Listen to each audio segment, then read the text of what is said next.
Bəzən də iblis sənə gəldikdə ki, sənə belə deyə bilər. Nə qədər dua edirsən, amma cavab verirmi? Ona de, mən dua ilə Allah ibadət edirəm. Narahat olma. Yəni, ona görə nədir? Əgər sən istəyini ən xeyirli və ən səxavətli Rəbbindən istəyirsənsə, ona əl açırsansa, ona təvəkkül edirsənsə, onda istəyini böyüt, arzunu böyük tut və istəyini genişləndir.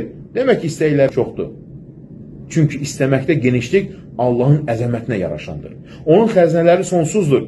Gecə və gündüz səxavətlə paylayan bir Rəbdir. Nə verdiyini azaltmaqdan, nə də tükənməkdən qorxmaz. Onun ehsanı sonsuz, səxavəti bitməz və izzəti əbədidir.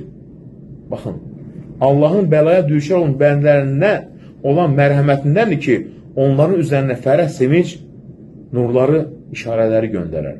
Hər nə vaxt onların sıxıntıları güclənsə, çıxış yolu azalsa, səbirləri tükənsə, o zaman həmin sevinç işıqları, nuru gələr. Sanki yağışdan əvvəl gələn buludlar kimi.